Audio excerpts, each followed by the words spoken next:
Estamos em Faro, Algarve. No século XVI, Faro tinha cerca de 2.000 habitantes e 500 escravos, negros subsaarianos. O envolvimento de Portugal e dos portugueses na escravatura é uma das páginas mais trágicas da nossa história.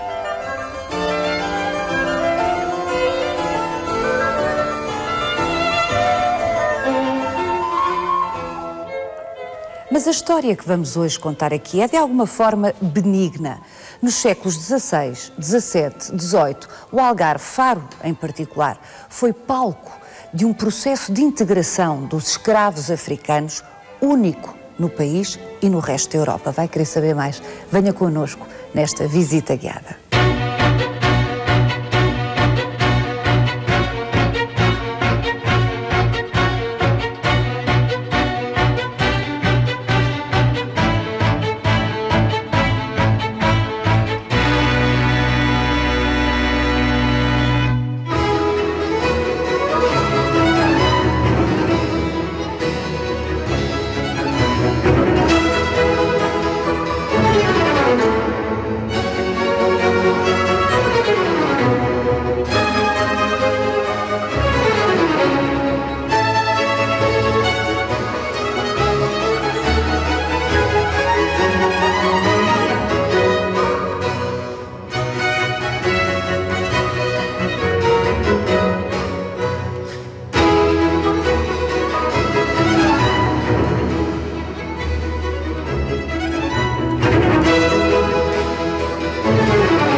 Francisco, aqui estamos à entrada da linda Sé de Faro. Já vamos falar desta igreja e da sua história, mas esta nossa conversa exige uma introdução de esclarecimento.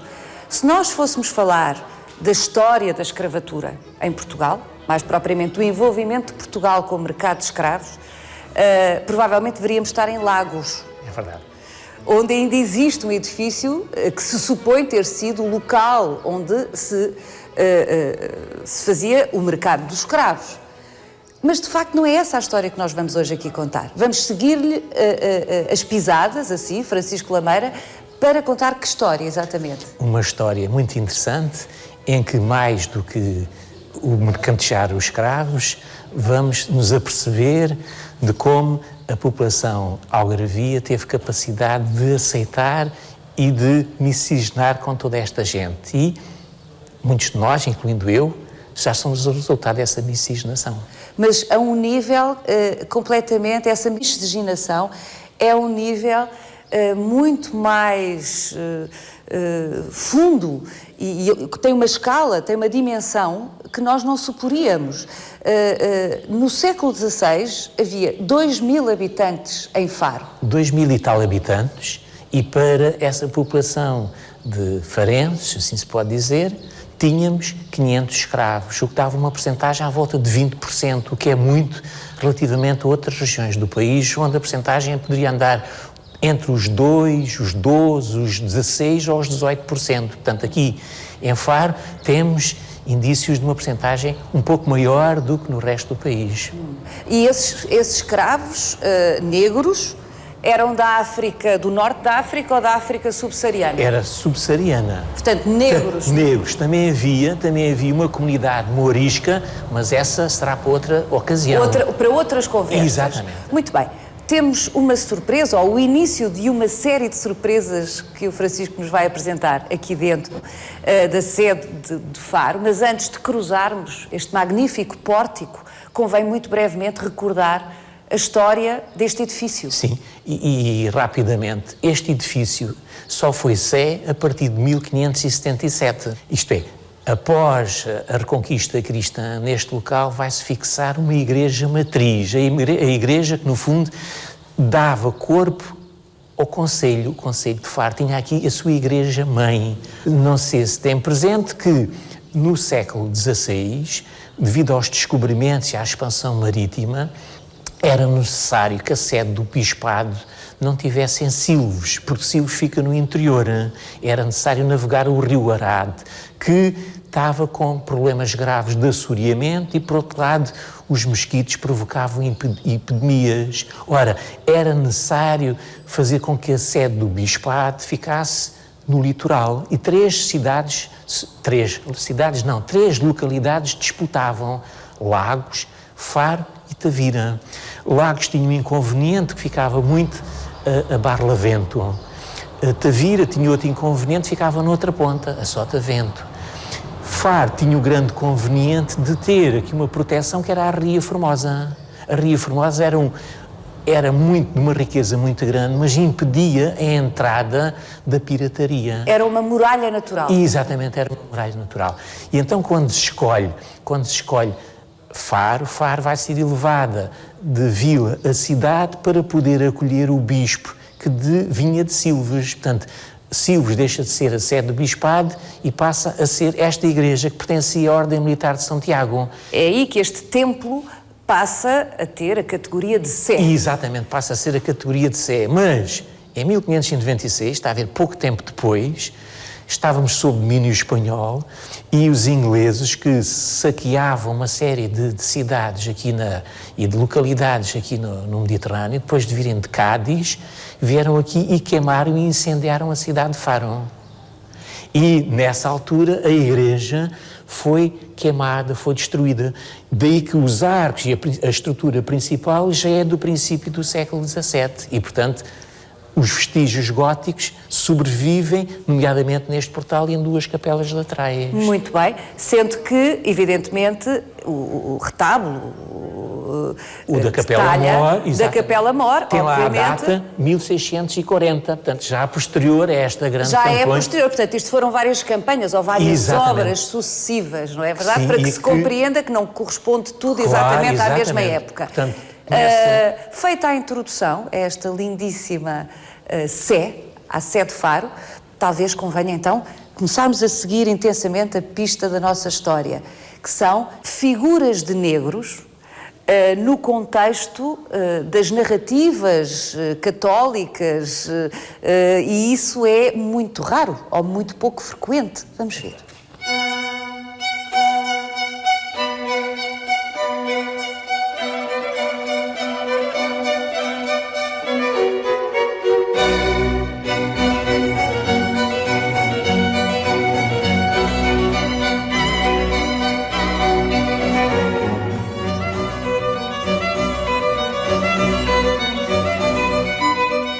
Francisco, esta é a primeira das surpresas anunciadas nesta nossa conversa. 2 negros, pretos em rigor. Preto Exatamente. Era a expressão que se utilizava, não era? Nos a mais documentos? frequente, também se usava negros, mas a mais frequente era pretos. E nós éramos os brancos. E nós os brancos. No caso do Francisco Algarvio. Já está misturado. Misturados somos todos hoje. Estas 2 figuras são de quando?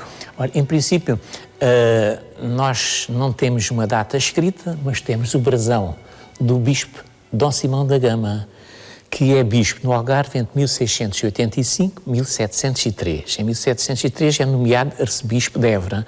Portanto, isto que está aqui é dos finais do século XVII, princípios do século XVIII. Portanto, esta capela, toda a capela, sendo seguro que estas figuras são da origem da capela, são originais. São originais. Portanto, significa que o Dom Simão da Gama, em 1690, manda reconstruir a antiga capela que já aqui existia. Portanto, a tal descrição que eu lhe falei há bocado, 1554, descreve existindo aqui uma capela com a confraria de Nossa Senhora do Rosário dos Pretos.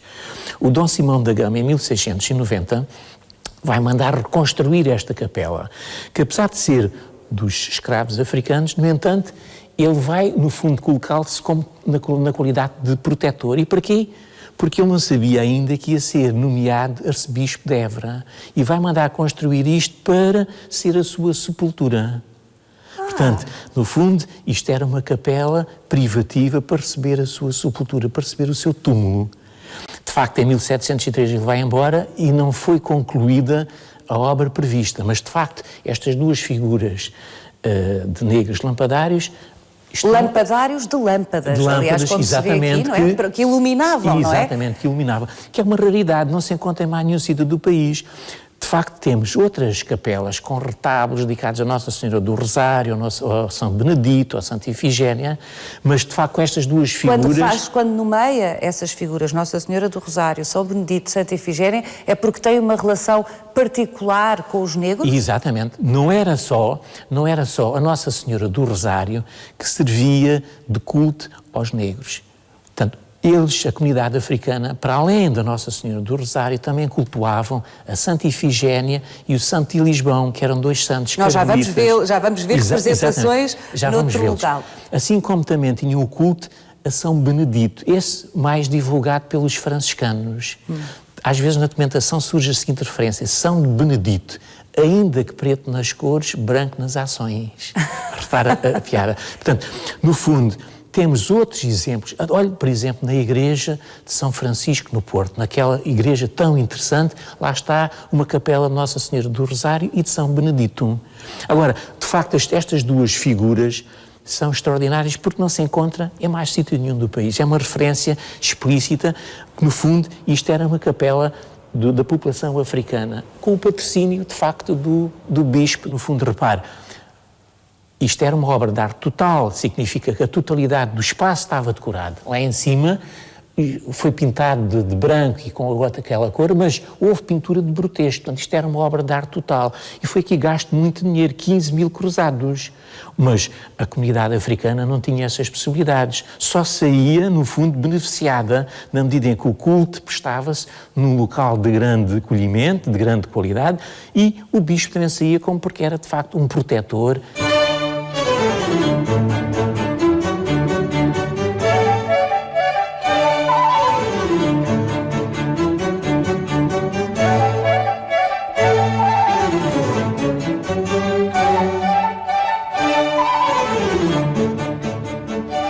No início do século XVI, 2.000 habitantes, 2.000 e tal habitantes em Faro e 500 escravos negros da África subsaariana. O que é que aconteceu a estas 500 pessoas? Essas 500 pessoas vão sucessivamente tendo cartas de alforria. Aliás, uma das intenções delas se inscreverem na confraria era de ter ajuda. Quer dizer que as pessoas, ao se inscreverem numa confraria, tinham direitos e deveres. E dentro desses direitos, um deles é, de facto, em caso de dificuldade, a confraria ajudava-os. Tinham uma proteção especial por parte dos outros confrades? Exato, tinham uma proteção social e tinham uma integração religiosa que era muitíssimo importante. E, progressivamente, eles vão conquistando a alforria. As cartas de alforria são constantes e, na medida em que vão tendo essas cartas de alforria, vão se libertando. E é preciso também dizer que esta confraria não era exclusiva de pretos. Em alguns casos, em alguns sítios do país, nós temos dois ramos: a confraria de Nossa Senhora do Rosário dos pretos, a confraria de Nossa Senhora do Rosário dos brancos. Mas neste caso aqui, ela é mista, quer dizer que também podiam estar aqui devotos da Nossa Senhora do Rosário sem serem pretos, sem serem africanos, podiam ser também... E que provavelmente intercediam pelos escravos. E logicamente que um dos objetivos era angariar fundos para que os irmãos conquistassem a carta da alforria. Portanto, compravam a liberdade... Compravam a liberdade dos seus irmãos, dos seus confrades. Negros. Mas que história extraordinária. E de facto, no fundo, toda essa gente foi sendo sucessivamente assimilada. E daí que as pessoas de Faro, uma parte do seu sangue, de certeza absoluta, que resultou dessa miscigenação. E dessa comunidade em particular, que está contabilizada no século XVI exatamente, num ano específico, Exatamente, 1554. 500 indivíduos 500 africanos que estão aqui. Ora, retomando, o Dom Simão da Gama, no fundo, O bispo? O bispo vai se tornar o protetor. É uma das figuras muito interessantes, é a figura do protetor. A confraria tem um juiz, que é eleito todos os anos, tem mordomos, tem um escrivão, tem um tesoureiro, mas às vezes pode ter um protetor, que é uma alta individualidade que assume um papel de mecenas. Ora, isto que está aqui é uma obra muitíssimo interessante, porque é uma obra de arte total. Quem pagou isto, no fundo, foi o Dom Simão da Gama. Na cidade há outros vestígios, que não sendo o Dom Simão da Gama, no entanto, eles são igualmente interessantes, porque mostram, de facto, esta aceitação que nós tivemos por esta comunidade africana que vem para cá viver connosco. Vamos ver outros, vamos segui-lo nesta visita guiada, mas Francisco Lameira, só mais uma palavra sobre o Bispo da Gama, descendente de Vasco da Gama. Exatamente, um descendente da nobreza importante do país e que aqui permanece. Aliás, no Algarve, os bispos vêm para cá a meio da sua carreira e uma parte deles depois ascende e torna-se bispo de outras localidades. Olha, por exemplo, Dom Afonso de Castelo Branco, que vai depois para Coimbra e faz o passe, que é hoje o Museu Machado de Castro, o Dom Simão da Gama, que vai depois para arcebispo de Évora. Portanto, alguns dos bispos foram, de facto, personagens que não terminam aqui a sua carreira, faz parte do percurso da ascensão. Exatamente, faz parte do percurso da ascensão e que, no fundo, deixam sempre aqui a sua marca. Vamos até onde, agora? São Pedro, onde também havia uma confraria de Nossa Senhora do Rosário. E mais imagens. E mais imagens. Vamos até lá.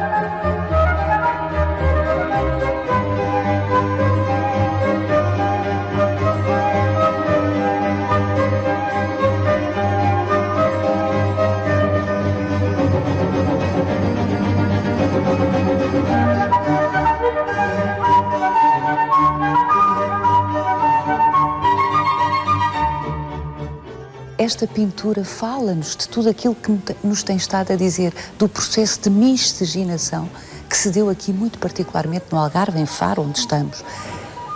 Nossa Senhora do Rosário a ser adorada por negros. Exatamente. Um africano a desempenhar o papel fundamental. Repare depois duas crianças pequeninas já vestidas perfeitamente à moda europeia. E depois temos um conjunto de mulheres, uma delas tem uma criança ao colo e todas elas, no fundo, estão a prestar devoção à Nossa Senhora do Rosário. Lembra-se, há bocado nós falávamos que, ao se pertencer a esta confraria, eles tinham a obrigação de rezar uma vez por semana o Rosário. Portanto, era uma forma, ao fim e ao cabo, de se integrarem através de uma prática religiosa. Portanto, é um testemunho interessantíssimo da maneira tão interessante como esta comunidade se integrou, não só em termos sociais, mas também em termos religiosos, na vida urbana da cidade. E é importante observar, o Francisco já aludiu a isso, mas aos trajes. É verdade. Não é? A personagem, então, principal usa um traje tão interessante, todo de vermelho, e repare... Rico. A riqueza, sobretudo, das mangas, da roupa das crianças? E mesmo a roupa das crianças, incluindo uma delas com um chapéu. Exatamente. O que dá conta de que provavelmente já é um homem livre. Exatamente, já é um homem livre, de certeza absoluta, é um liberto já. E falando em miscigenação, tem uma argola, o que é muito engraçado, ou seja, conserva traços culturais da sua cultura de origem, mas já completamente assimilado na maneira como se veste. Claro, incluindo calçados. Exatamente. Repare que ainda não há muito tempo as pessoas, uma parte delas não se calçavam, só as pessoas da cidade é que se calçavam. Portanto, o facto de estarem calçadas no século XVIII demonstra... E este século XVIII é princípio, final? Não, é já da segunda metade do século XVIII, é sobretudo visível pelo planejamento que envolve a Nossa Senhora já tem um dinamismo. Portanto, é uma coisa... Não sabemos quem é o autor. Não, é de autor desconhecido, mas também ele pertencia, portanto, a uma confraria existente na Igreja de São Pedro. Portanto, está a ver? Onde estamos. Onde estamos, exato. Estão a ver? As duas confrarias, as duas freguesias urbanas, cada uma delas tinha uma confraria de Nossa Senhora do Rosário dos Pretos. E a minha pergunta agora é, porquê a Senhora do Rosário ser a figura da devoção dos negros? Porque, de facto, os dominicanos tiveram a iniciativa de arranjar a possibilidade de toda a gente se inscrever e criar confrarias para todos, porque havia muitas confrarias que eram elitistas, não era? Nem toda a gente se podia inscrever nelas. Nesta era uma confraria, de facto, aberta a todos, incluindo aos escravos e depois aos escravos já aforos. No fundo, todos eles tinham alma e todos eles precisavam de salvar. E isso, sob o ponto de vista ideológico, porque é disso que se trata, Exato. é altamente significativo. Não é? Que no século XVI, no século XVII, no século XVIII, com escravatura instituída, Exato. ao nível da política oficial, não se discutia, pelo menos os beneditinos não discutiam, que os escravos tinham alma. Exato, tinham alma e, de facto, acabam por ter uma vivência idêntica a qualquer outra pessoa, a qualquer outro freguês, portanto, a qualquer outro habitante da freguesia.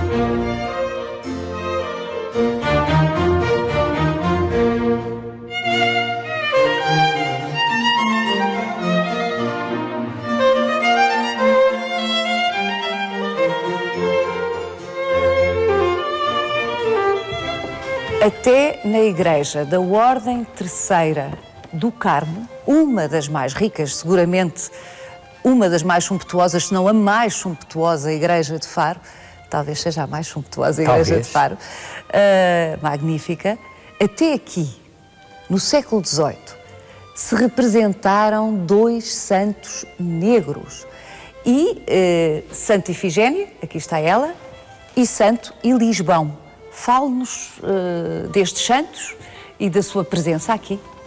Se, de facto, já vimos e já estivemos na confraria de Nossa Senhora do Rosário dos Pretos na sede de Faro, também é possível encontrar referências explícitas à religiosidade dos escravos africanos, quer na Ordem Terceira de São Francisco, através do São Benedito, ou então na Ordem Terceira do Carmo, através da Santa Ifigénia de Santo Elisbão. Quem são estes dois santos? Eles, aliás, têm dois templos na mão. São fundadores da Ordem Carmelita na Etiópia. Portanto, no fundo, eles são etíopes, mas que tiveram grande aceitação no Algarve e um pouco por todas as igrejas algarvias associadas ao culto carmelita, surgem-nos, de facto, a Santa Ifigénia e o Santo Elisbão. Portanto, era uma forma atraente de cativar os escravos africanos à religiosidade carmelita.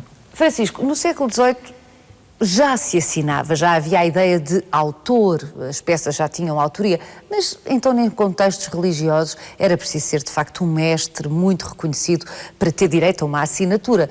Presumo que estas duas figuras não têm, enfim, autoria conhecida. Não, a autoria normalmente para a escultura não é muito frequente, apesar de nós aqui no Algarve praticamente tudo o que nós estamos aqui a ver é feito por artistas e concebido por artistas algarvios, exceptuando o azulejo que vem de Lisboa, o resto normalmente é tudo feito por artistas. E no Algarve, e particularmente em Faro, tivemos uma grande escola de entalhadores, imaginários, de escultores, e que, de facto, foram responsáveis por muitas destas peças, apesar de nós não sabermos exatamente o autor delas, mas seguramente que elas foram feitas. Isso não invalida, contudo, que, em alguns casos, algumas das imagens não pudessem ser importadas de Lisboa, mas isso acontece para o país inteiro. Exatamente, e em todos os países, não é? Em todos os países. Muita da estatuária, concretamente, circulava, era comprada, às vezes por catálogo. Exatamente. Às vezes por catálogo, que é uma ideia extraordinária, mas que já se passava. Facto, temos, assim. Mas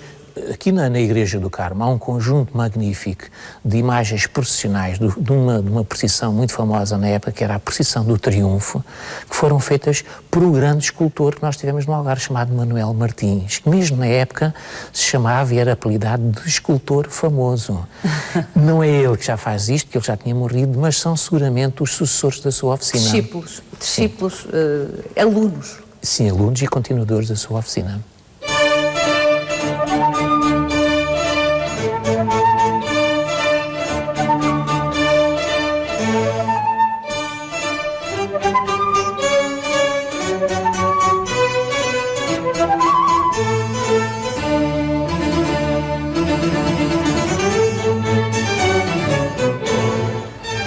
Francisco, pois vamos entrar, segundo me aprendi consigo, na Igreja de Santo António dos Capuchos, ainda no Centro Histórico de Faro. Tudo isto se passa no Centro Histórico de Faro. Segundo me explicou, um edifício do século XVII, o que estamos a ver é do século XVII, sendo que a surpresa, mais uma que aqui nos traz, está no altar-mor, que é uma intervenção já do XVIII. Século XVIII. É verdade. Vamos ver. Vamos ver.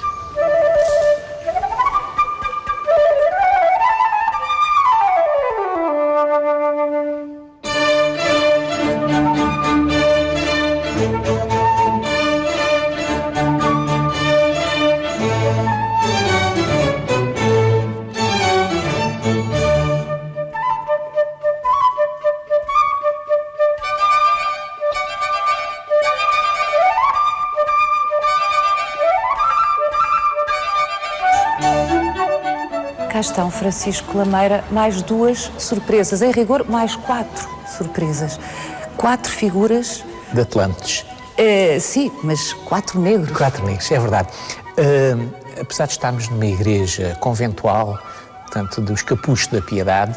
E num arco triunfal do século XVIII. Evidente, e tem a data lá em cima, 1747. É bastante interessante encontrarmos aqui estas figuras destes atlantes de cor negra, porque de facto são raros. São muito interessantes. No fundo, eles enquadram, em termos arquitetónicos, o arco triunfal, surgem como pedestais e sustentam o céu. Portanto, fazem um enquadramento e é extremamente interessante como a figura dos negros, dos escravos africanos, está perfeitamente integrada no contexto social e religioso, de tal forma que é indiferente os atlantes serem brancos ou pretos, porque quer uns, quer outros podem suportar o céu.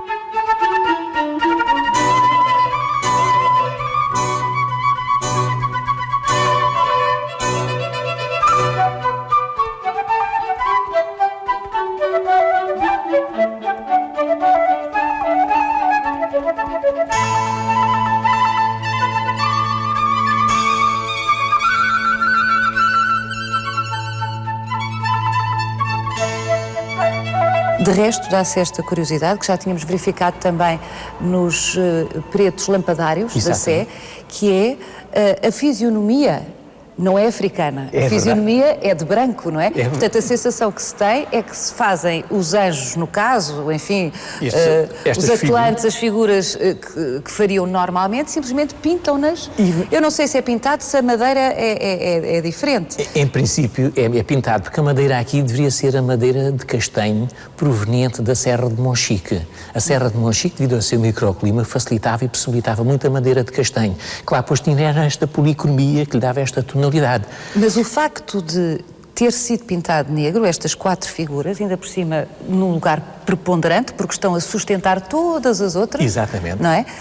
Dá conta de como era absolutamente fundamental, de alguma forma, representar uma população tão significativa. Evidente, e não é relevante o realismo fisiológico. Claro. O mais importante é a representação, é a figura do negro, ainda que eles, no fundo, sejam brancos, porque as feições do nariz, das faces, do cabelo, o próprio cabelo, exatamente, é europeu, mas, no fundo, eles são vistos na sua totalidade como se fossem africanos, porque não era previsto as pessoas virem aqui, verem por menor se o cabelo era ou não era um cabelo africano.